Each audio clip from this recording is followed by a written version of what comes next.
do Senhor, meus amados irmãos, gostaria de compartilhar convosco de um texto dentro da Palavra de Deus, onde se encontra escrito no livro do profeta Ageu, capítulo 2, versículo 4 a 7, onde a Palavra de Deus nos diz: Ora, pois, esforça-te, Zorobabel, diz o Senhor, e esforça-te, Josué, filho de Josadaque, sumo sacerdote, e esforçai-vos todo o povo da terra, diz o Senhor, e trabalhai.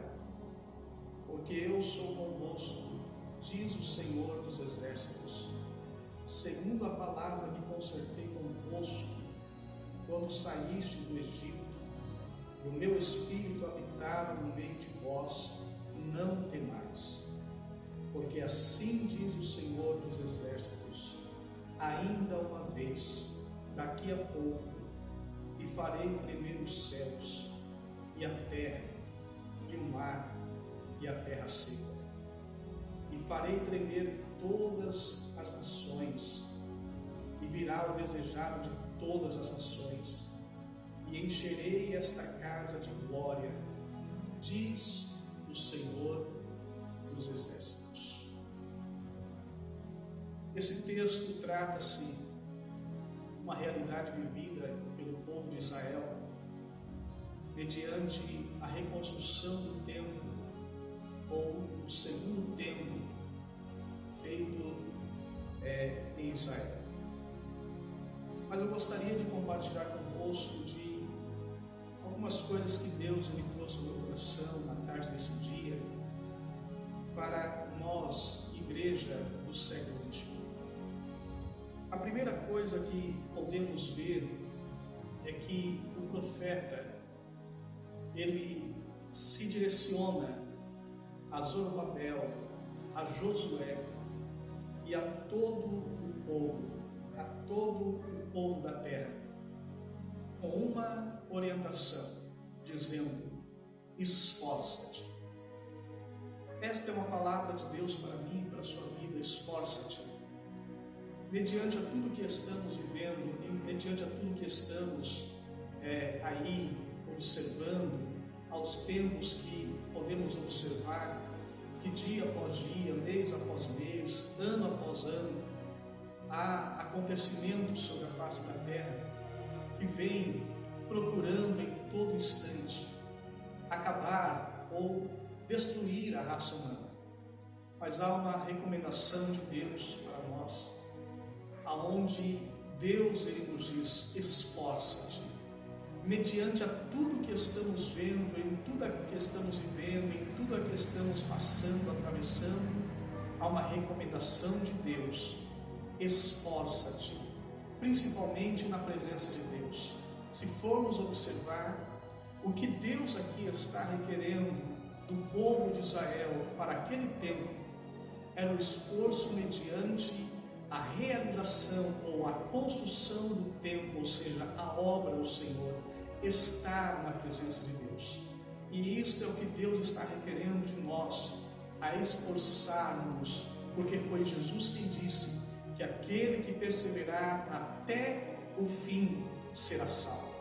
A segunda coisa que Deus ele chamou a minha atenção na tarde desse dia para compartilharmos é que ele traz à memória, ele faz menção da promessa, do concerto que ele havia feito para com Israel, e ao final desta menção, desta lembrança que Deus traz ao povo de Israel, Deus diz a ele: não temais, não temais. Deus aqui está sendo bem enfático para demonstrar a eles que tudo aquilo que ele prometeu, ele é fiel para cumprir.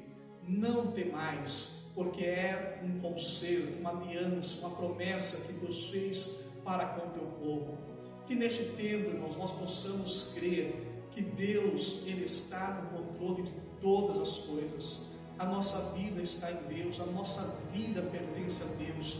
Há uma promessa de Deus para as nossas vidas, e Ele nesse momento está dizendo a mim e a você: não tema, porque Ele é fiel para cumprir a as suas promessas na nossa vida. E a maior promessa que nós temos é a promessa feita por nosso Senhor Jesus Cristo, a qual disse que iria preparar-nos lugar. João 14, aonde ele começa dizendo: não se turbe o vosso coração, credes em Deus, crede também em mim. Na casa do meu pai há muitas moradas, se não fosse assim, eu teria dito, vou preparar-vos lugar. E se eu for vos preparar lugar, virei outra vez e vos levarei, para que onde eu estiver, estejais vós também. Esta é a maior promessa que nós temos de nosso Senhor e Salvador Jesus Cristo. Promessa esta que está prestes a se cumprir. Nós estamos na iminência do grande arrebatamento, a qual acontecerá para todo aquele que está se esforçando, todo aquele que está perseverando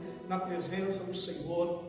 Veja que o versículo 6, o versículo 7, Deus se direciona ao seu povo através do profeta, falando a respeito do que aconteceria sobre a face da terra, do que está acontecendo. Veja que o profeta ele diz, vou ler mais uma vez, porque assim diz o Senhor dos Exércitos: ainda uma vez, daqui a pouco, e farei tremer os céus e a terra e o mar e a terra seca, e farei tremer todas as nações. Veja que Deus fala dos acontecimentos que viriam sobre a face da terra, em seus aspectos, em tudo aquilo que estaria ocasionando-se. Se você observar, Jesus também ele destacou muito bem que haveria peste, que haveria fome, que haveria terremotos, rumores de terra, mas ainda não é o fim. Mas veja que aqui neste versículo 7, a palavra de Deus, ela nos dá uma segurança. Então virá o desejado de todas as nações. E aqui eu paro para fazer um destaque. Quando a palavra de Deus ela é escrita, veja que para nós, no nosso português, é usado a expressão ou a palavra com a inicial no maiúsculo. Quando isso se dá, é porque é uma palavra referindo-se ao nosso Senhor Jesus Cristo, ao nosso Deus, ao nosso Salvador. Então virá o desejado das nações. Ei, meu irmão, quem sabe seja neste momento que Jesus volte para buscar a igreja, então que nós estejamos focados, que nós possamos estar nos esforçando, que nós possamos estar sem medo, que nós possamos estar aguardando na tão grande e gloriosa promessa que nos fez nosso Senhor e Salvador Jesus Cristo. Fica esta palavra de reflexão para os nossos corações e que Deus abençoe em nome de Jesus. Pai, eu tenho acabado, Senhor, de ministrar esta palavra, tenho acabado, Senhor, de destacar esta orientação que o Senhor trouxe ao meu coração na tarde desse dia. Quero pedir ao Senhor que vá de encontro a este meu irmão, esta minha irmã, Senhor, que está em seu lar, que está em sua residência, que está, Senhor eterno, neste momento em que a nação, o mundo está vivendo esta quarentena, Senhor eterno, que esta palavra possa alcançar o coração